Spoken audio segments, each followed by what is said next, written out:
What's up, everybody? This is Tensengu. I want to break down the most recent MSNBC debate debacle. It is an absolute disgrace what they did to Tulsi Gabbard and Andrew Yang. I want to break down everything that Tulsi said in the debate, and as well as what her opponent said, and really break down what's going on here. Okay, this is the mainstream media attempt to brainwash and indoctrinate the masses, but they can't pull the wool over all our eyes. You talking about woke? I'm talking about getting unplugged out of the mother freaking matrix. You know what I'm saying? All right, so let's start the video, and I'm gonna give you the play-by-play. You have criticized Hillary Clinton as the, quote, personification of the rot that has sickened the Democratic Party. What is the rot you see in the Democratic Party? That our Democratic Party, unfortunately, is not the party that is of, by, and for the people. It is a party that has been and continues to be influenced by the foreign policy establishment in Washington, represented by Hillary Clinton and others' foreign policy, by the military-industrial complex and other greedy corporate interests. I'm running for president to be the Democratic nominee that rebuilds our Democratic Party, takes it out of their hands, and truly puts it in the hands of the people of this country, a party that actually hears the voices of Americans who are struggling all across this country, and puts it in the hands of veterans and fellow Americans who are calling for an end to this ongoing Bush, Clinton, Trump foreign policy doctrine of regime change wars, overthrowing dictators in other countries, needlessly sending my brothers and sisters in uniform into harm's way to fight in wars that actually undermine our national security and have cost us thousands of American lives. These are wars that have cost us as American taxpayers trillions of dollars since 9/11 alone, dollars that have come out of our pockets, out of our hospitals, out of our schools, out of our infrastructure needs. As president, I will end this foreign policy, end these regime change wars, work to end this new Cold War and arms race, and instead invest our hard-earned taxpayer dollars actually into serving the needs of the American people right here at home. Senator Harris, any response? Oh, sure. Okay, first of all, I thought people get rebuttals only if they get mentioned. Tulsi Gabbard did not mention Congressman Harris, so why the moderators suddenly bring her into this? Obviously, it's a setup. Okay, it's a setup. They've been waiting for the moment to allow Harris to just put her attack. She's still bitter from back in July, the epic takedown by Tulsi Gabbard of Kamala Harris, and they're just prepping her, giving a chance to give her rehearsed attack line, and you'll see in a minute exactly what I'm talking about. But I would not be surprised if, like it happened in 2016 when CNN gave the questions to Hillary, that MSNBC gave Harris' campaign a heads up of what was going to happen, that they would give her this opportunity to attack Gabbard.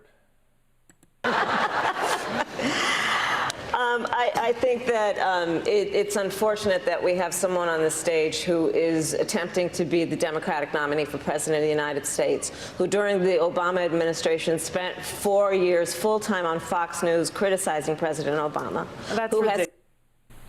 First of all, that is not true. Okay, 4 years criticizing. Okay, first of all, that's not true. Second of all, it's not a cardinal sin to go on to Fox News.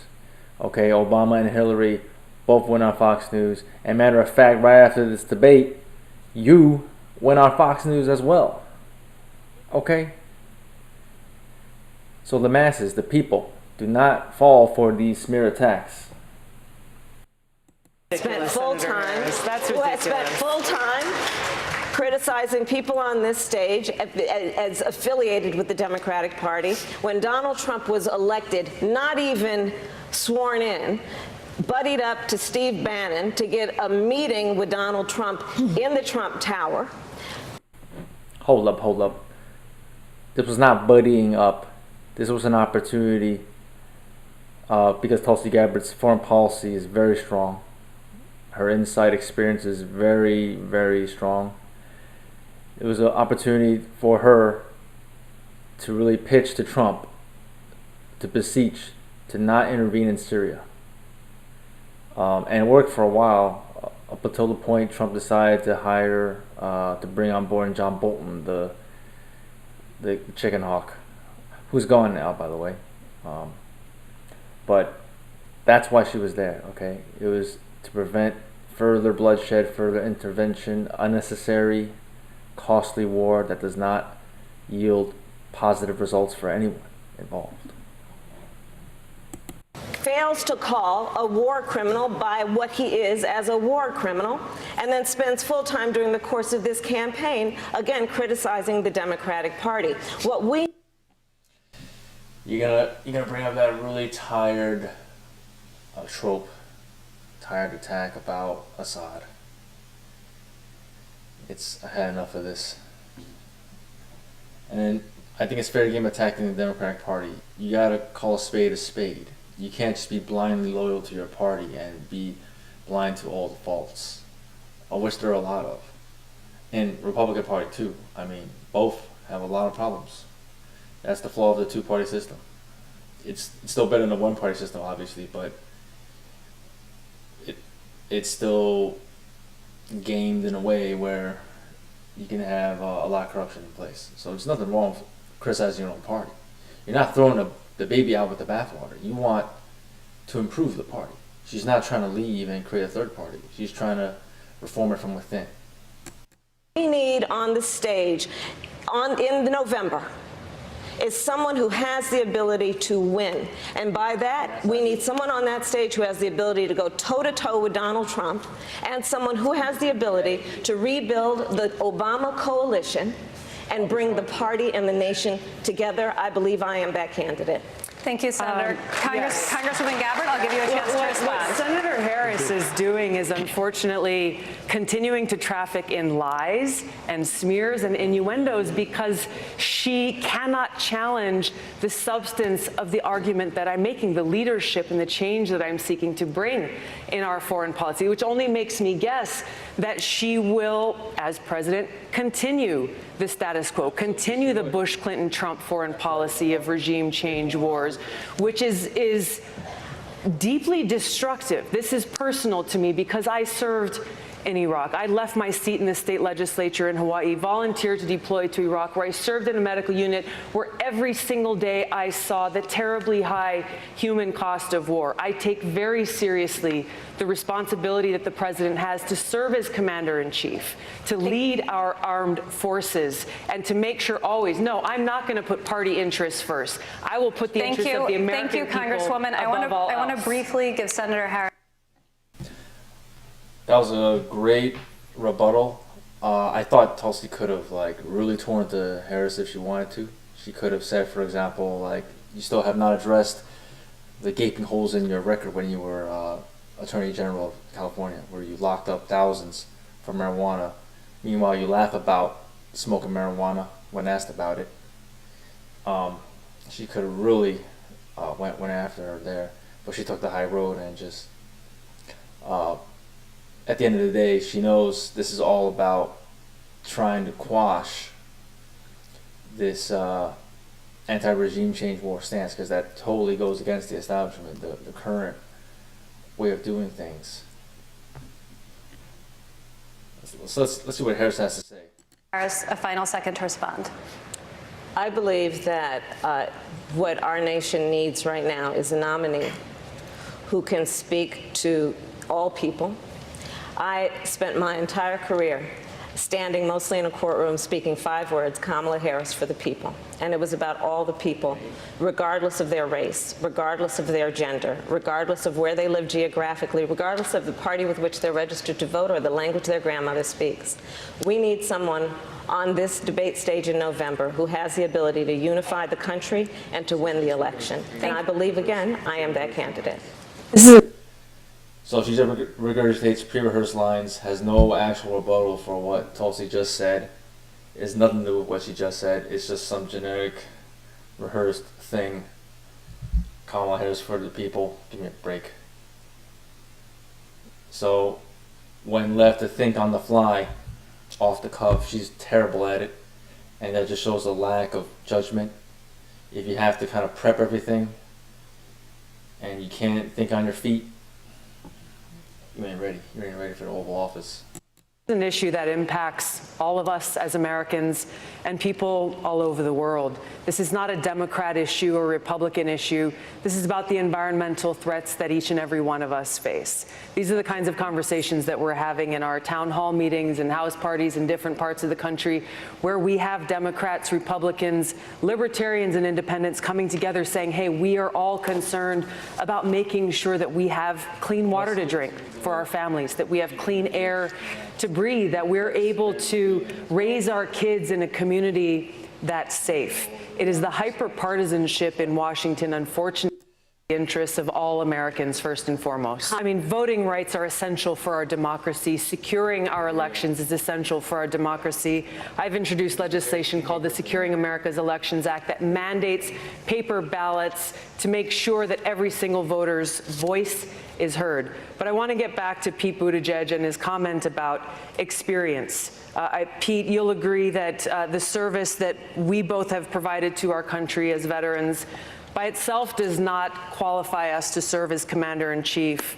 I think the most recent example of your inexperience in national security and foreign policy came from your recent careless statement about how you as president would be willing to send our troops to Mexico to fight the cartels.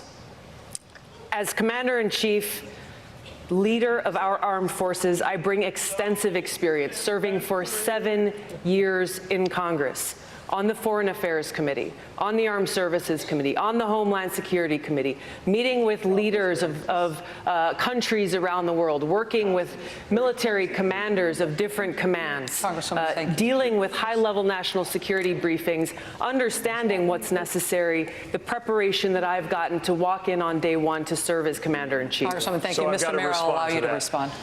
I know that it's par for the course in Washington to take remarks out of context, but that is outlandish even by the standards of today's politics. Are you saying that you didn't say that? I was talking about U.S.-Mexico cooperation. We've been doing security cooperation with Mexico for years, with law enforcement cooperation and a military relationship that could continue to be developed with training relationships, for example. Do you seriously think anybody on this stage is proposing invading Mexico? That's not I'm what talking I said. about That's not building what I up. said. I'm talking That's not about what I building said. up alliances. Okay, so what just happened there is what you call a straw man argument, where you take a slightly different argument than what your opponent is saying, and then you destroy that. So that's what happened in this case. He twisted what Tulsi said, which was just plain and simple, open to sending U.S. troops into Mexico to fight the drug cartels, into changing that, morphing that into, oh, you're saying I want to invade Mexico, which is a totally different thing. That's what you call a straw man. And then he's tearing that down to the glee of the audience there, who just laugh it up. And Tulsi's quickly to call him out there. That's not what I'm saying. I'm not saying invading. I'm saying simply sending the troops, American troops, into Mexico to fight cartels, thereby infringing on their sovereignty. And even if they do want it, you really have to. You can't just start being the good police to every single country that wants it. You know, you have a moral obligation to look after your brothers and sisters. All right, let's see. Let's continue. Alliances, and if your question is about experience, let's also talk about judgment. One of the foreign leaders you mentioned meeting was Bashar al-Assad. I have, in my experience, such as it is, whether you think it counts or not, since it wasn't accumulated in Washington, enough judgment that I would not have sat down with a murderous dictator like that. Congresswoman Gabbard, let me allow you. Ooh. Okay, first of all, this is a very tired smear. It's been Tulsi's addressed it like probably hundreds of times by now in these past few years, and she's going to respond very well. But I just want to add to that it's extremely hypocritical because just 10, 11 short years ago when Obama was running, this was his foreign policy platform as well. This is what contrasted him with McCain, was that he was willing to meet without any preconditions any leader in the world, whether they be dictator or not, friend or foe, for the sake of world peace, for the sake of national security. And he listed countries like Venezuela, Cuba, North Korea, Iran. So fast forward 11 years later, what has happened to the Democratic Party? They've become a warmongering party. I think even more so now than the Republicans. I mean, but there's deep state, that's bipartisan, that's representing the military-industrial complex. That's always there, but it is the case now in the Democratic Party. The mainline view is war, endless war. So let's see what Tulsi has to say. Allow you to respond. Thank you. You were asked directly whether you would send our troops to Mexico to fight cartels, and your answer was yes. The fact checkers can check this out. No. But your point about judgment is absolutely correct. Our commander-in-chief does need to have good judgment. And what you've just pointed out is that you would lack the courage to meet with both adversaries and friends to ensure the peace and national security of our nation. I take the example of those leaders who have come before us, leaders like JFK, who met with Khrushchev, like Roosevelt, who met with Stalin, like Donald Trump, Reagan, who met First of all, I love that stink eye that Tulsi gives him, like, child, shut your mouth, child, I'm in the middle of disciplining you. It's that side eye, that stink eye, like, child, be quiet. And first of all, Trump meeting with Kim was actually a good thing. I would put that in that category of Reagan meeting Gorbachev and FDR meeting with Stalin. Because would you rather have nuclear war? Would you rather have bombs from North Korea raining down on American soil? So he's just playing that, that Trump card, that hate, like everybody hates Trump card. And again, the audience there eats it up, but I think most people watching this are just like, okay, that's just pretty immature. And by the way, that's actually one of the good things Trump has done in his presidency. Reagan, who met and worked with Gorbachev. These issues of national security are incredibly important. I will meet with and do what is necessary to make sure that no more of our brothers and sisters in uniform are needlessly sent into harm's way fighting regime change wars that undermine our national security. I'll bring real leadership and experience to the White House. My personal commitment to you, to all of my fellow Americans. So yeah, I wanted to just break down the video and kind of show you what's going on there.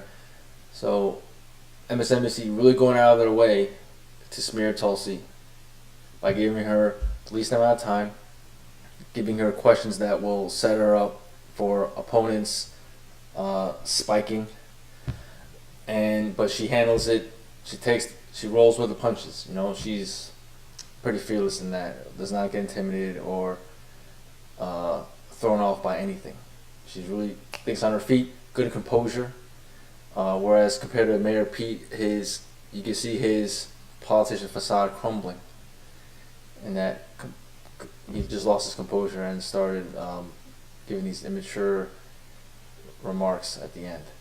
So I think this clip proves that Tulsi already, at her young age of 38, has the gravitas and temperament to be president. So that's all I gotta say for today. Thanks for tuning in. This is Tenzin Gu. Peace out.